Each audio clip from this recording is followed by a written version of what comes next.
যে একটা সমস্যা ঘটছে, বিষয়গুলো নিয়ে কিন্তু প্যানেল চেয়ারম্যান মহোদয়, আতাউর, আমি, মসুর যেহেতু বাজারে সবসময় থাকি, কথাগুলো কানে আসছে এবং আমরা রাত্রে 12টার সময় আমরা আসছিলাম। তারপরে শুনলাম যে আমাদের এমডি মহোদয়ের কাছে এই বিষয়টা জানানো হয়েছে। তো যেহেতু ওনাকে জানানো হয়েছে, স্বাভাবিক ক্ষেত্রে আমাদের রাজনৈতিক অভিভাবক, তো ওনার অপেক্ষায় আমরা আছি। আজকে উনি আসতেছে, কালকের থেকে বিষয়টা জানতেছি। তো আমি আপনাদেরকে অনুরোধ করব যে আপনাদেরই সন্তান হয়ে, আপনাদের এলাকার লোক হিসেবে, যে আমরা এক এক করে কথা বলবো। সবাই যদি একসাথে কথা কবার যায় তাহলে কারোটাই বোঝা যাবে না, কারোটাই শোনা যাবে না।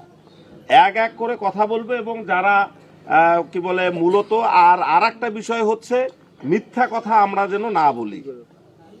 আমি আলমিয়াকে দেখতে পারি না, তার দেখার চলনটা সহজে বাঁকা দেখিবার পাই না, এইটা কখনো যেন না হয়। হয়তো আমার খারাপ দিক আছে, কিন্তু ভালো দিকও তো আমার আছে। তো এই জন্য আপনারা সত্যি কথাগুলো, সত্যি ঘটনাগুলো এক এক করে বলবেন এবং আপনারা কোনটা মিথ্যা বলতেছেন, কোনটা সত্য বলতেছেন, যেহেতু আমারও বাড়ি এই জায়গায়, আমরাও তো জানবো, বুঝবো এখন। তাহলে এই জন্য আমি অনুরোধ করব সবাইয়ের কাছে যে আপনারা এক এক করে বলবেন এবং সত্য কথাগুলো বলবেন। সবাইকে ধন্যবাদ। পান সুপারি খেয়ে যাইতেছে, পরে এক সপ্তাহ ওই দিন দেখতে আসছে, এক সপ্তাহ পরে বিয়ে। তার মানে কি ওই এলাকায় কারো যারা বাকি আছে যে বিয়ে হবে, আগে বেটির বিয়ে মানুষ দিত, পুরো এলাকা জানতো। এই মেয়ের শ্বশুরবাড়িতে কোনো সমস্যা হলে, ছেলের কোনো সমস্যা থাকলে বা ছেলের বাড়ি যদি 200 মাইল দূরে থাকে, ওই ছেলের যে কোনো সমস্যা থাকে খবর বাতাসে উড়িয়ে আসতো। তখন কিন্তু এই মোবাইলও ছিল না, এত কিছু ছিল না। এখন সন্ধ্যের সময়, মাগরিবের সময় দেখতে আসি, এসার নামার সময় বিয়ে হয়ে গেছে, আল্লাহ আসতে 15 দিন পর তার তালাক দিয়ে দিচ্ছে। কারণ আপনারা তো সামাজিকতা রক্ষা করেন না। আগে জমি মানুষ বায়না দিবে গেলে এলাকার লোককে ডাকছে, চাষার জমি কিনুক আর বাপে বায়নার জমি কিনুক, মুরব্বীকে ডাকছে, টাকা পয়সা দিছে, লেনদেন হয়েছে, বায়না হয়েছে, সবাই মিলে এসটি অফিসে যা সাক্ষী দিয়ে জমি লেখা হয়েছে, কেউ ঠকে নেই। আগেকার লোক লেখাপড়ার জন্য তাও ঠকে নেই। আপনার চাষার জমি, চাষার মকামত প্রায় গেছেন, মাল দিয়ে দিয়েছেন, কাউকে কোনো নাই। যদি 10 জন লোক জানতো তাহলে এত কাহিনী। এটা আপনার জন্য এলাকার, এরপরে অন্তত জমি জমা বিক্রি, মেয়ের বিয়ে শাদী অন্তত সবাইকে ডাকি করবেন। তাহলে ভাই আব্বাস আলীর স্বীকার করি বা সম্মান করি, কিন্তু দেখা আমার বিয়েটা কিন্তু জহুরুল সাহেব দিয়েছে, ওই উনি আমার শ্বশুর। 12 সালে আপনার সাথে অন্য কোনো দেখা যায় কোথায় হচ্ছিল? বলেন আপনি। তা 12 সালে আমার কিন্তু বিয়ে হয়েছে। 12 সালে আমার যে বিয়ার আয়োজন বা দেখা সব মিলে কিন্তু জহুরুল করছে। অবশ্যই আমার জহুরুলের প্রতি অনেক বিশ্বাস আছে। হ্যাঁ, এখন 13 সালে আমরা জমিটা নিলাম, আমিনুর রহমান বাস্তুর কাছ থেকে 13 সালে জমিটা নিলাম। নেওয়ার পরে 5 বছর আমার জমিটা খাইলাম। খাওয়ার পরে আমিনুর রহমান কয় আমি জমিটা দেব না। কেন দেব না? ওই নানান কাণ্ড শুরু করে দিচ্ছে। তারপরে 13-17 সালে একটা মীমাংসা পত্র হইল, সেটা চেয়ারম্যান ছিল জুল্লু আমার বাড়িতে ছিল। হ্যাঁ হ্যাঁ হ্যাঁ, উনি। তা 17 সালে এই মীমাংসা, এবং চেয়ারম্যান সাহেব এখানে নিজে মাঠে আসছিল, মাঠে আসিয়া উনি সব তদন্ত করছে। তদন্ত করছে, করি একটা প্রত্যাহার পত্র দিছে এবং একটা স্টাম্প, 150 টাকার স্টাম্পে একটা উভয় পক্ষের সই স্বাক্ষর নিয়ে 8 শতক জমিকে উনি 5 শতক করে দিছে। আমরা মানি নিছি। মানি নেওয়ার পর আমরা এভাবে খাইতেছি। খাওয়ার পরে উনি প্রতি বছরে একটা করে হুমকি দেয়, একটা করে মামলা করে। এই আমিনুর রহমান বাচ্চু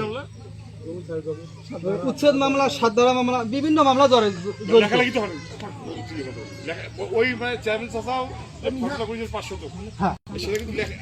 এখন রেজিস্ট্রি হয়নি, রেজিস্ট্রি হয়নি। কিন্তু দেখা যাচ্ছে যে এই সবগুলোর এখন মিয়া করে দেখেছি, সবগুলার মূল হয়েছে জহুরুল ইসলাম। এখন আমি বহুত লোকজন আমাকে বলছে যে আপোষ কর, হ্যাঁ আপোষ করো। এখন এই লোক ঘুরি ফিরিয়া বাস্তুর কাছে যখন যায়, কয় জহুরুল ছাড়া আমি আপোষ করতে পারবো না। এই প্রায় ভাগের লোক আমাকে আপোষ করতে বলছে। আমি বলছি ঠিক আছে, করলাম। ওই ক্যাশ দিয়ে ঘুরে আসি, কয় যে জহুরুল ছাড়া হবে না। হ্যাঁ, তা আমি সবাইকে বলছি যে আপোষ করো।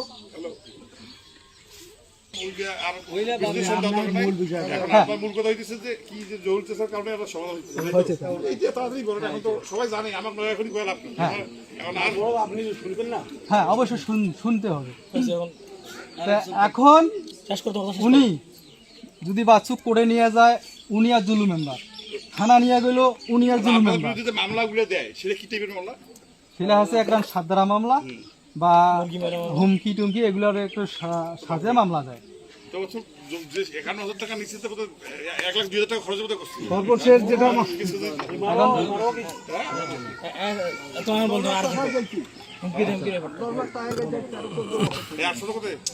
থাকেন আচ্ছা, সর্বসাকল্যে যে আমরা সম্মান সম্মেলনটা করলাম, সেটা 2 তারিখ উনি ওনার যত মানে ওনার ফ্যামিলি মামার গোষ্ঠী সহ এইখানে আমাদের সাথে মারামারি করার জন্য ছিল।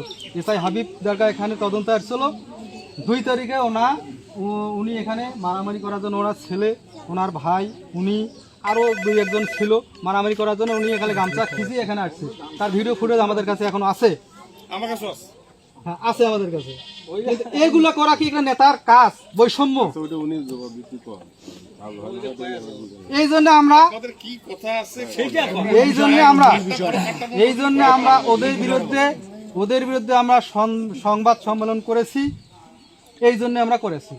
কিন্তু উনি আজ 1 টাকা মারিবে, কাল 8 টাকা মারিবে। আচ্ছা, উনি আমাদের সর্বসাকুল্যে আমাদের নামে মানহানি মামলা করলো। মানহানি মামলা হইল কেন? ইনি নিয়া কি এই যে গোলনা এশিয়া ফাজিল মাদ্রাসায় হুলামিন ধরে ডাঙ্গাইলো, জিন্নার স্কুলে ফাজিল মাস্টারের বসিন ধরে ডাঙ্গাইলো, আবার লবগঞ্জে জাহাঙ্গীর ধরে ডাঙ্গাইলো, এখানে আমিনার ডাঙ্গাইলো। তাহলে ওদের সম্মান হানি হইলো না, আর আমরা মানববন্ধন করলাম, এটা আমার সম্মান হানি হইলো? এটা আমার সম্মান হানি হইলো? আচ্ছা, ঠিক আছে, আমি বুঝছি আপনার কথা। এখন আর কি বলবেন আপনাদের পক্ষে? এই বিষয়টা সবাই জানে। আমি 16 সালে ডোমারের এক মহিলার কাছ থেকে 15 শতকের মাটি আমি কিনে নিচ্ছি। মহিলার নাম কি? মহিলার নাম হচ্ছে আফরোজা হক, রশিদুল মাস্টারের বউ স্ত্রী। তারপরে কিনে নিলাম। ওই মহিলা কিন্তু 16 সাল থেকে 20 সাল ভাই শুধু খালি জমি বেচে গেছে, কাকু দলিল দেয়। যেমন আমি নিছি, আমার জমি মাফি ছাড়ি দিচ্ছে, আমার টাকা। ওই মহিলা তুমি কোন মহিলা? এই ডাঙ্গাপাড়ায়? এই ডাঙ্গাপাড়া। ঠিক আছে, আরে বুঝতে তোমার লোক তো মেলা জমি কেনা আছে। আচ্ছা। পরে আমি যখন জমি 15 শতক, আমি যখন ওই 15 শতক জমি কিনে নেই, টাকা বুঝি দেয়, আমার জমিটা মাফি দেয়। ওইটার পূর্বে কিন্তু আমার ওই দাগে 16.5 শতক আগের কেনা আছে, ওটা আমি 13 সালে কিনছি। আচ্ছা, ওইটার আমার দলিল আছে। তা আমি যখন ওই 16.5 সাথে এই 15 যখন নেই, আমার জমি মাফি দেয়। মহিলা টাকা বুঝি আগে 16.5 আছে? আগের 16.5 পরে 15, ওটা রেজিস্ট্রি আছে। আচ্ছা, এখন আমার জমি টাকা আপনার ভাতিজা আপনাকে আর নেওয়ার বুঝি পাইছে একদম, সেটা স্বীকার করে তো নাকি? চেয়ারম্যানের মীমাংসানামায়ও লেখা আছে। আচ্ছা, ভালো কথা। তো এখন সে লিখে দিবে না, মানে জমির মালিক কি সেটা না অন্য কেউ? তা এখন না, ওলে পরে রায় দেখি কি বলতেছে উনি, ওনার কথা কি বললেন? ওই জহুরুল এখন চুক্তি নিচ্ছে। কার পক্ষে চুক্তি দিচ্ছে? ওই আমিনুরের পক্ষে। মানে আমিনুরকে উনি আপনার কথায় যে জহুরুলের প্ররোচনায় আমিনুর আপনাকে জমি লিখে দিয়েছে না? দেখি যাচ্ছে। তো জহুরুলের সাথে আমিনুরের কি সম্পর্ক? মামা তো হয়েছেন আপনি, মামা না ভাতিজে? চাচা। তো উনিও কোনো আত্মীয় স্বজন নাকি আপনার? ওই তো ওইরকম করে খাই। জহুর চাচা আপনার কোনো আত্মীয় হয় নাকি? না, আমার কোনো না, এলাকাবাসী? ভাতিজা এলাকাবাসী। তোমায় একটা এলাকার মহৎ আমি আসে আপোষ করে দিন না, ওই চুক্তি না। এখানে তো এলাকার সবাই আছে।